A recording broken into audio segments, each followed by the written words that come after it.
It was a fairy tale wedding, but for Clare Morris, there would be no happy ending. He decided he was going to stage a road traffic collision and effectively set the vehicle on fire with his wife in the passenger seat, incapacitated, and effectively burn her to death. Malcolm is a psychopath. He can put himself into a bubble when he's committing a crime, and he can completely detach himself from what he's doing whilst he's doing it. Detectives gather evidence until a picture of a suspect emerges. Which piece of the puzzle will reveal Malcolm Webster as guilty of murder? What would be the killer's mistake?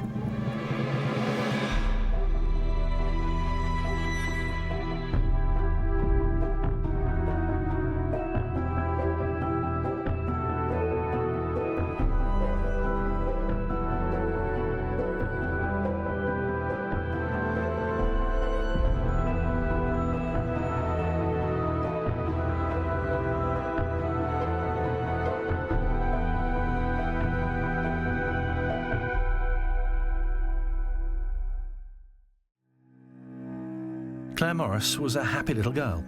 She was close to her family. We've been a close family since we lost my dad when we were 7 and 9 respectively, and Claire was more the practical person. She'd help around the home a bit more. She was gardener and that sort of thing. But she was a good sister. But for the little boy who would grow up to marry Clare, life was less simple. It does seem that Malcolm Webster had quite a strange childhood. I don't think it's one that we would describe as particularly normal or even functioning incredibly well. His dad was in quite a powerful job in the police force. He was head of the fraud squad, and it's said by people that he was an incredibly controlling man and he ruled his family. And I think Malcolm especially felt that he was at the bottom, the very bottom of the pecking order. He stood out for all of the wrong reasons. He was not like other boys. There were some behavioural difficulties noted with Malcolm Webster. From when he was a child, he was known to be attention-seeking. He always wanted attention, but he always seemed to want to get his own way as well. And he would often fake illnesses and he would pretend to faint, and that probably got him the attention that he was craving at the time. There are many occasions where we've got evidence that even as a youngster, again going back to his teenage years, where he'd feigned the fact that he had a brain tumour, a life-threatening illness. Webster struggled to carve out a place for himself, but finally settled on a career. He decided that he wanted to train to be a nurse. His mother had been a nurse, and I suppose it's not that surprising given that he was always ill himself or feigning illness himself. It was this career choice that brought him into contact with Clare Morris. Claire was a nurse. She'd been a nurse for some years. She'd done all training in London. She'd put her career as an important thing, and she put that in front of relationships. She wanted to get qualified as a state-registered nurse, and then I think she specialised in eye care. The pair met at a house party in London and hit it off immediately. She was sharing a house in Dulwich with some friends, and I believe that she met Malcolm at a party, after which the next day he came down and was showering her with flowers and gifts and what have you. And he seemed a gentleman. He seemed the sort of person that Claire would be interested in, and it didn't take long for her to fall for him. The couple moved to rural Scotland, and in the early 90s, they married. Claire's brother vividly recalls the happy day. It was a traditional Scottish wedding, had a bit of class to it. Not so much a disco afterwards as a ceilidh, which is good fun, all prancing about, doing silly dances, and they thoroughly approved it. The wedding day appeared perfect, but Webster's vow till death us do part masked a more sinister motive. It seems that after they got married in 1993, that's when Webster really starts to escalate things. It's like, you know, he's got the marriage now, he's safe in that relationship. It means he's got entitlements from that relationship. And we see during that time that Clare had 10 life insurance policies against her life and a big mortgage protection policy. So it seems that even before they were married, and definitely after they got married, he had a plan that this marriage was not going to last. Malcolm suggested Clare make a will too. About 2 years in, he gets Clare to change her will, and he is the sole beneficiary. He gets absolutely everything. Probably didn't raise any red flags for her, because that's not necessarily an unusual thing for a committed couple to do. Clare was deeply in love with Webster. Her brother noticed the intense hold that he had over her. Well, there were times when Malcolm told her to take her hands out of her pockets, and she did.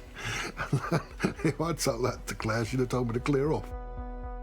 He'd managed to sort of wind this spell over her, really, but at the time, he wound that spell over all of us. By spring 1994, Clare's health was deteriorating. On many occasions in the early months of their marriage, friends, family of Clare noticed, indeed Clare herself was concerned that she was undergoing periods of blackouts, dizziness. Clearly she knew herself that there was something wrong within her, and Malcolm, he would sideline that and he would minimise it and trivialise the symptoms that she was suffering from. But friends and family, she visited her GP, they thought it was perhaps epilepsy. She's tired, she's confused, she's forgetting things, and she doesn't know what's going on. That's terrifying for her. But there is her husband saying, don't worry, rely on me, and I will take care of it all, because you are clearly not capable. There was much Clare didn't know about her new husband. She had no idea he was secretly feeding her sedatives. He was using a combination of epilepsy drugs and sleeping tablets, whose effect, of course, is to make you drowsy. And I don't think there's any much doubt that what he was trying to do at the very least was to cause Clare to become more malleable, more confused, more uncertain, more under his influence. But that wasn't all. Malcolm was hiding his lifelong fascination with fire. Since his school days, he'd been a pyromaniac. He was known in his friendship group, or with the people that knew him anyway, the children that knew him, for setting fires. He would brag about his skill in setting fires. Mid-1994, and the Websters appear a happy couple. No one is suspicious of the insurance policies taken out on Clare's life. Nobody would have guessed that Clare's pyromaniac husband had hidden several cans of petrol in the boot of their car. And Clare herself would never have imagined that to Malcolm Webster, she was of more value dead than alive.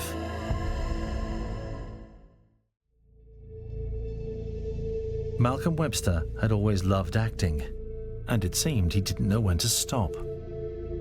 His whole adult life was nothing other than a performance. He was into amateur drama as a young man, and I think he played that through for the rest of his days. His thespian abilities were to stand him in good stead as he embarked on a plan to kill. In May 1994, Webster bought a new car and began researching the local roads. And on the 27th of May, just 8 months after their wedding day, tragedy struck.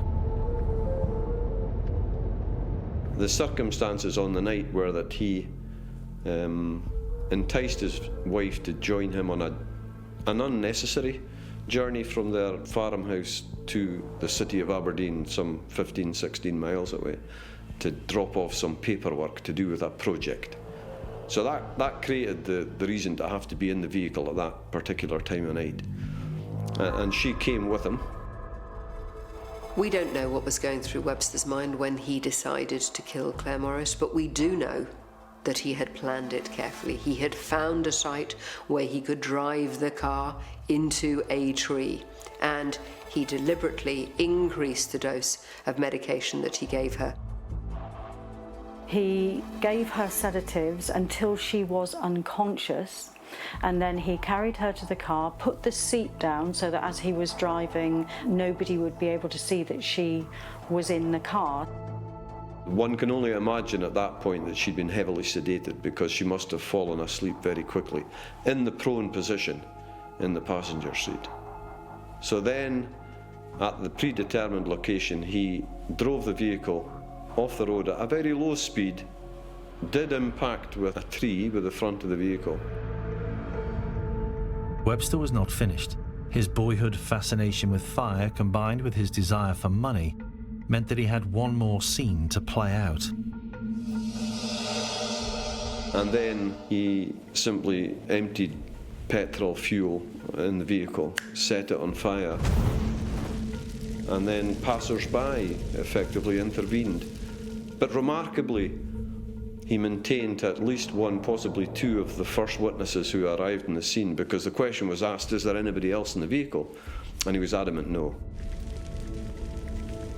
On 2 occasions he was asked if there was anybody else in the car, and he denied it. And it was only when the thing actually exploded into flames that he said that, oh, my wife's in there. The man who had so recently promised to love and to cherish Clare now stood and watched while she burnt to death. I have rarely heard anything more calculating in my life. If she was very lucky, she may have stayed unconscious as a result of those drugs. If she was not, then she died in agony. What that did to Clare in the car was inhuman. Her skull was welded to the back of the chair at the front. Her bones were welded to the seat. Some wonderful fireman had to do his best to get what was left of her up and into an ambulance. It's vile. The grieving widower played his part well. He was above suspicion, even to those he was closest to.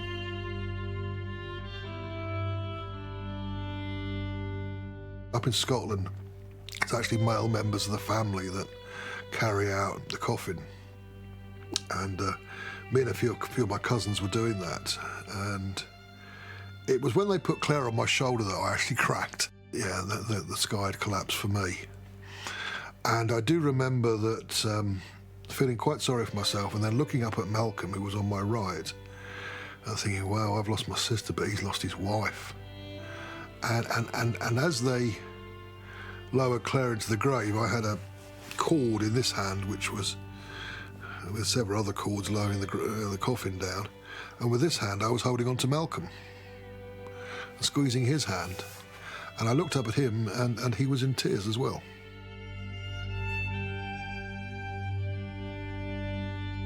Now it was time for Webster to cash in, claiming on the insurance policies.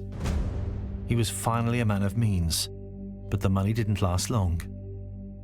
Having accumulated significant wealth and benefited from Clare's death to the sum of well over £200,000, which in the 90s was a significant, this remains a significant amount of money, but he managed to squander that very, very quickly.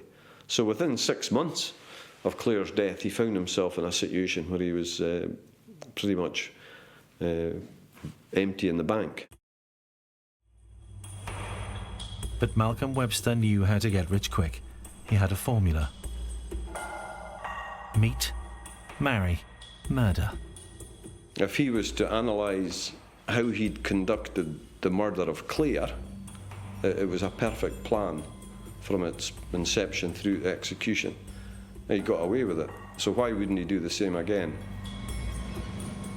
Newly single and now stony broke, Malcolm Webster left the UK. It wouldn't be long before he met a young woman, and in 1996 they married. All I'd heard from Mum was that he got married again. He met somebody in Saudi Arabia and he got married again. That's literally all I knew. I didn't know who it was, what nationality she was, or anything like that. The many faces of Malcolm Webster were on display with a nurse called Felicity Drum. The couple set up home in her native New Zealand. Webster had married. Now he wanted money. So in the relationship with Felicity, he starts to repeat the pattern, almost exactly the relationship that he had with Clare. He starts giving drugs to Felicity. She starts feeling again vulnerable and tired and fatigued. And after they got married, practically the first day after they got married, he gave her such a huge dose of sedative that she slept for 36 hours. And so clearly, even in the very, very early stages of their relationship, he was putting his plan into action.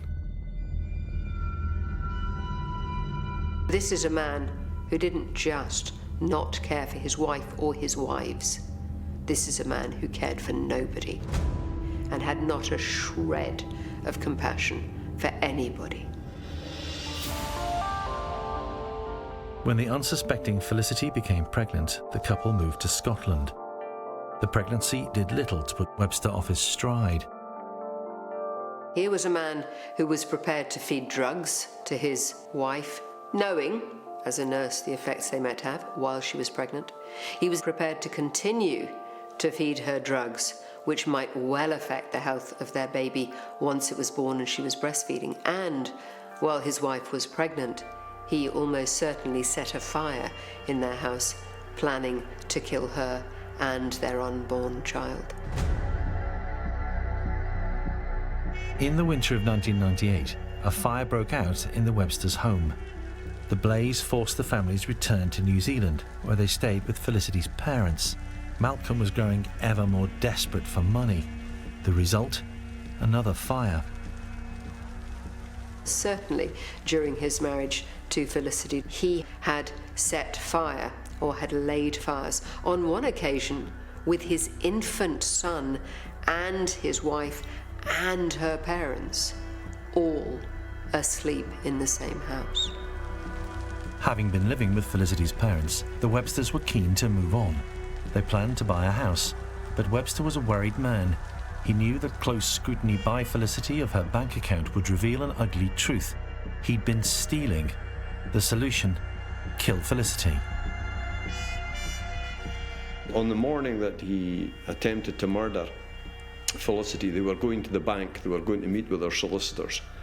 And that was going to unveil the fact that he had no money in the account. He had embezzled money from her account. So he knew that that was not going to be a good meeting. So he was pretty much forced into that journey being the journey where he had to do this. Webster's carefully laid plan was about to be undone.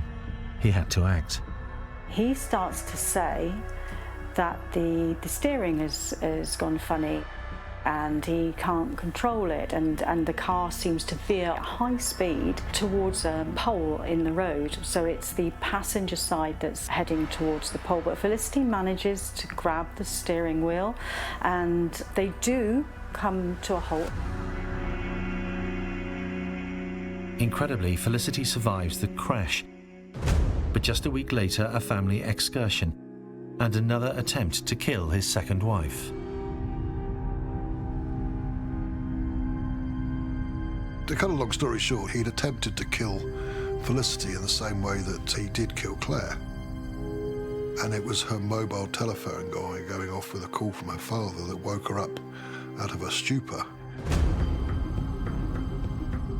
He's shouting at her to stay in the car, stay in the car. He doesn't want her to get out of the car. He's making his way to the boot where, again, he has put cans of petrol. And it seems that his intention was that he was going to set fire to the car. This was a man who didn't just not care for this woman. He didn't care for any woman.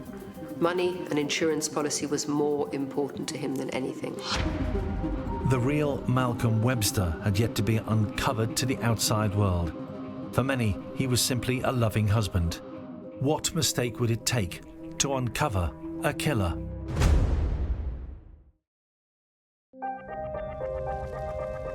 Malcolm Webster had already killed his first wife and tried to kill his second. For Felicity Drum's family, events simply didn't add up. But the evidence against Webster did. After the crash, the car gets towed away, it's getting taken to a garage, and Felicity's sister goes to the garage, and the mechanic there tells her that there's nothing wrong with the steering at all. The petrol cans were found in the rear of the vehicle by Felicity's brother-in-law. There was a cigarette lighter found in the console of the vehicle, which was odd because neither of them smoked. There were scrunched up newspapers, and all of this led them to think that something really suspicious had happened. At this point, Felicity started putting the pieces together and started to make sense of some of the things that had been happening to her, that she was now seeing in a new light. So she made a statement to the police about her suspicions, and she included in that she hadn't been feeling well. So they tested her hair, and as a result of those tests, they found out that she had been drugged for quite a long period of time. Malcolm Webster knew the game was up. Once the house of cards began to tumble in New Zealand, and he realised that the game was up, he had to get out of there. And that's when he returned to the UK and effectively went into phase 3 of his life, if you like. There was little police in New Zealand could do. They had suspicions, but with insufficient evidence there could be no arrest or extradition application. However, to some, there was little doubt as to Webster's intentions. The sister, and indeed the local police, believed that Webster had tried to murder Felicity in a staged road traffic accident. But by this time, Malcolm was back in the UK. Some years later, in 2008, Felicity's sister Jane visited the UK. She was on a course with police officers about domestic abuse. She took the opportunity to talk to one detective. What Jane wanted to do while she was in the UK was seek out Webster and confront him. And she was angry with him. This was there'd been no justice at all, and she wanted to go and she wanted to confront him. However, the police officer persuaded her that that was probably not a good idea. But to her credit, the police officer contacted what was then Grampian Police, and I had a conversation with her, and we agreed that we would send detectives down to England to interview Felicity's sister in full. Police were quickly convinced by what they'd heard, and they launched Operation Field. The circumstances of the road traffic accident involving Clare, his first wife, were remarkable, and the circumstances in New Zealand involving the road traffic accident with Felicity were remarkable, but when you overlaid and put the two together, they were compellingly striking in terms of the similarities. And so that largely was the catalyst for another wave of investigation, but it needed more than that. It needed something tangible, something solid to actually ignite the second investigation, if you like. But records from the crash that killed Clare Morris were of little help. Malcolm Webster effectively carried out the perfect murder because he was never a suspect, because there was never a crime. Had there been a connection that was a crime, he would have very quickly have been in the frame, and very quickly I'm sure the evidence would have been there to support it, because there was a lot of circumstantial evidence, and clearly the toxicology of the post-mortem would have very much been focused on sedatives. But at that time, it was only an alcohol screening that was carried out. The pathologist, Dr. James Grieve, very highly experienced, highly respected gentleman. He did have a meticulous record of what had happened in the original post-mortem. What the investigation needed was solid evidence, something tangible. That physical evidence came from another remarkable source, and that was a small piece of liver tissue from the original post-mortem of Clare back in 1994. And with the passage of time and the advance of science, the toxicology around that was remarkable.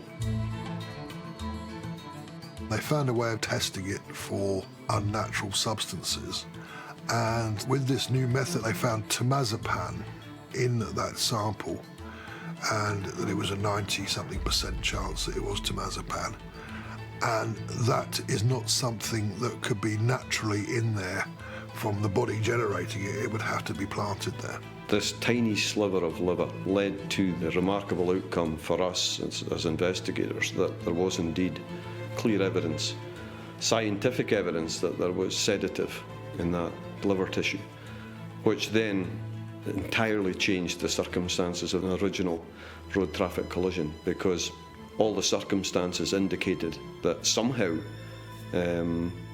Clare must have been incapacitated at the time of the collision, because there was no other way of explaining why she didn't escape from the vehicle herself. To strengthen their case further, police returned to the collision that had killed Clare Morris.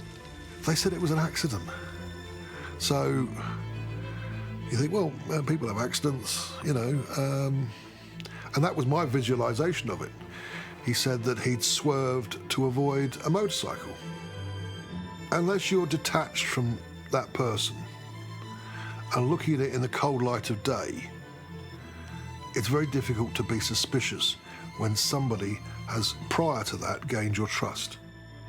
But if I'd been a policeman or a fireman or something like that, and I had known Malcolm, then I might have been able to look at it with more constructively critical eyes. That critical eye was to come from specialist crash scene investigators who focused on the speed of the collision. Investigators are pretty good at estimating a speed from the damage that's presented on the vehicle, and there's lots of research papers to support that too.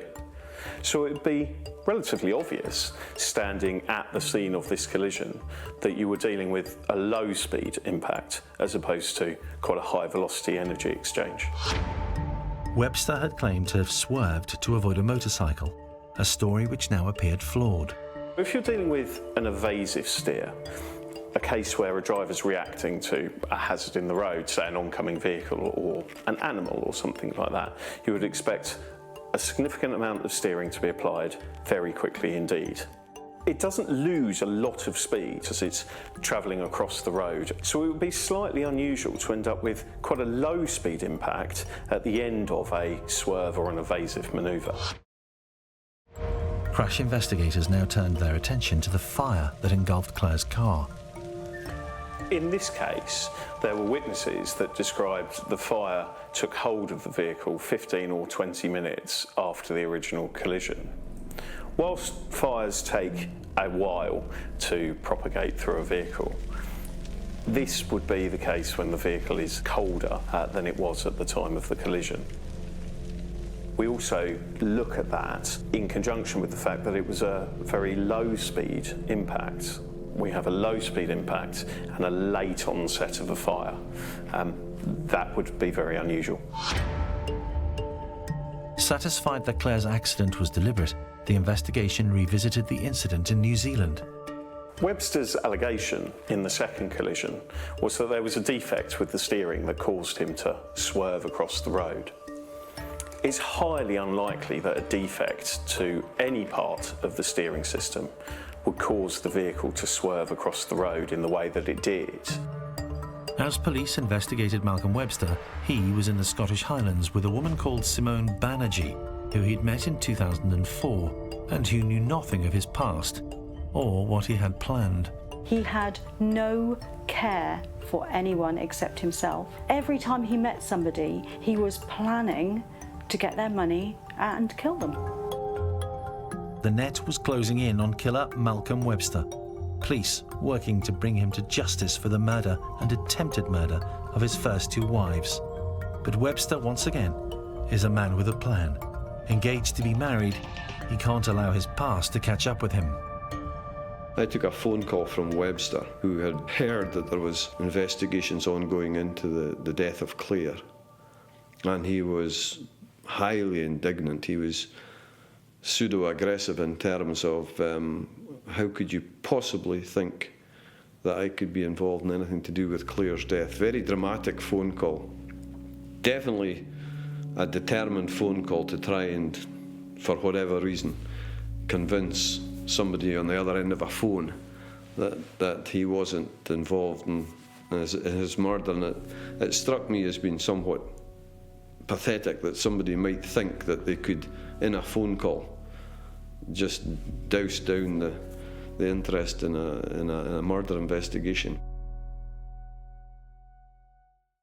Argyll for Malcolm Webster and his new fiancée Simone Banerjee. Life seemed good. She did not know about his past, or that he had a wife and child in New Zealand. Furthermore, she didn't know of his history of faking illnesses. We know that he, on several occasions, groomed women through sympathy in relation to apparent terminal illnesses such as leukemia. Munchausen syndrome, where people pretend or feign illness, even poison themselves in order to get medical attention, is not unknown. We know that Webster would have been very aware that illness brings with it attention. After all, he had been a nurse. Planning a honeymoon aboard their yacht, nurse Simone Banerjee could not have imagined her fiancé's cancer was bogus. And in fact, he went to the extent of apparently going for chemotherapy, and in absence from the family home, he was actually engaging with other women, but he would return home with his head shaven, his eyebrows shaven, apparently as part of his chemotherapy. So that was the extent that he would go to. And again, that pattern of behaviour continued. And again, it was an ingredient in the relationship that he had with the latest lady in Argyll, where, as a nurse, and her friend as a nurse were convinced that he had leukemia. Police were watching Webster and becoming increasingly concerned for his fiancée's safety. If you take all of the circumstances of Clare's murder and the staged accident and the death and the insurance payout, and if you take all of the circumstances and ingredients of what he did with Felicity in New Zealand, the staged accident, the insurance, the signing over of the house, the estate, all of the ingredients are there. And when you look at his relationship with the lady Simone in Argyll, again, there was a relationship building with a woman of some wealth. There wasn't the insurance wraparound at that particular point in time, but there was the bequeath, the signing over of a house that was worth £250,000. There was a yacht that was worth a substantial amount of money that he had a half share in. So again, it wouldn't be too difficult to draw some conclusions potentially of what was going to be the outcome. Malcolm was supposed to be taking her on a boat for several weeks, and it turned out that he'd actually damaged her life jacket. This person was going to kill again. When it became known that they were about to embark on a fairly lengthy yacht trip around the Canaries, that's when the decision was taken that something had to be done. And so there was an intervention through what we call an Osman warning, where if the police become aware of intelligence that they believe that someone's life is in danger, then you're obliged to advise and notify that individual.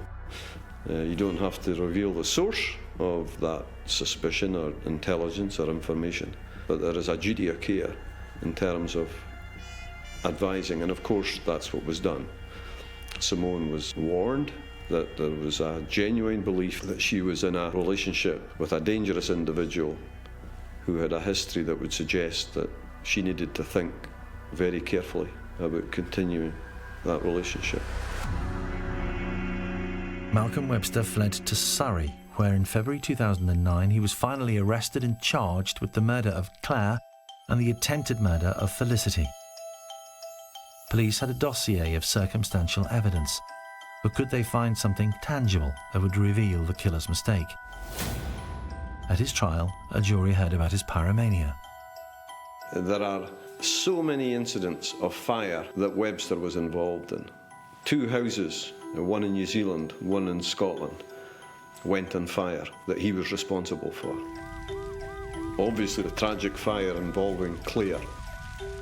But beyond that, there were other incidences of fire, even up until months before he was arrested. In the hospital that he was working in Argyll, there was a fire in a dustbin, which he found and doused out and became a bit of a hero. Because undoubtedly Webster needed to be the centre of attention. So the fires were a real feature of Webster's life. And there were those that were prepared to testify to that. We randomly got a phone call from a police sergeant in England, Kent, Surrey, I think, who had seen the publicity, had recognised Webster, and recognised him as a fellow scout when they were 14, 15 years old. And he was compelled to tell us that even in those days, young Webster had a reputation involving fires. So on scout trips, things had gone on fire and Webster was never far away. And that nickname he had, which there's a certain irony in, and the nickname was Pyro. During the trial, Clare's brother Peter would learn of a much darker side to his brother-in-law. I mean, one of the things that I asked Derek Ogg, the QC, at the time of the trial was that after the supposed accident, Malcolm had been picked up by an ambulance and taken to Aberdeen Royal Infirmary. They tested his pulse and that was normal. They tested his pupil dilation and that was normal. And I said to Mr. Ogg, how can that be? Because if you've been in a genuine accident, your pulse and everything would be all up anyway because of the shock of what's happened. And if you committed a crime, surely you'd be excited as well. So how could they be normal? And his reply to me was astonishing. He said, Malcolm is a psychopath. He can put himself into a bubble when he's committing a crime, and he can completely detach himself from what he's doing whilst he's doing it. Which I didn't even know people like that existed prior to this. That is something for me which is astonishingly scary. So what was the cause of his ultimate downfall, the killer's mistake? He underestimated people. He was very confident of his own intelligence, his own planning. He thought that he had covered all the bases, but actually this wasn't a clever man. This was a manipulative man. But when you look back, most of the things he did were quite clumsy. Things like telling the people who turned up at the accident there was no body in the car.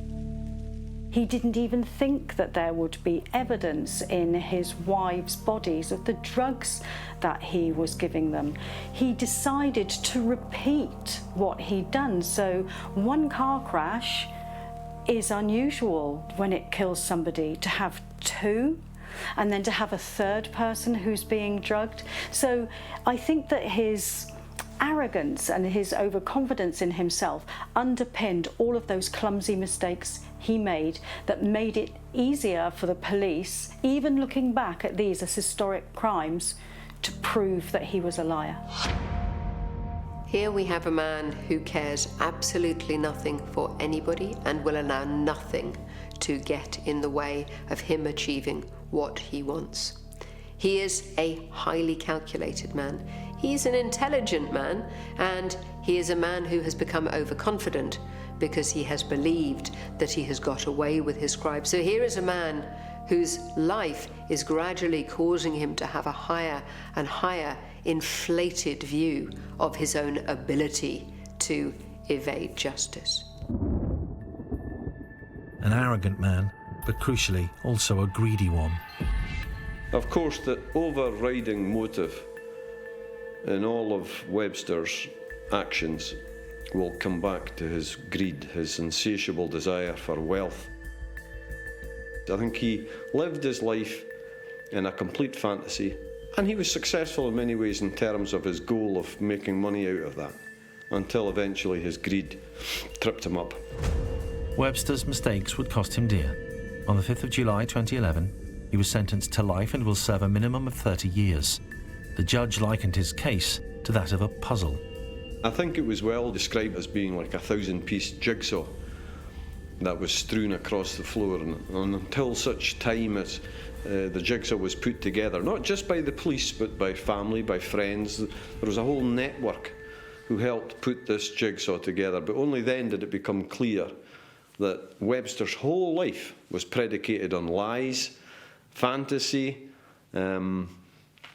wealth-driven plans to take advantage of women, often vulnerable women who fell for him. He was a charmer. He was a quintessential English gentleman. Yet he felt no remorse for his crimes. He had no problem with discarding people's lives, and no remorse or regret for doing so. No, he's never shown remorse. He's never admitted his guilt. He maintains his innocence to this day, but that's not unusual. That's not to be... you wouldn't necessarily be surprised at that, because he probably right now is sitting in a cell in prison, still feeling a little bit hard done by. That's the reality that is Malcolm Webster.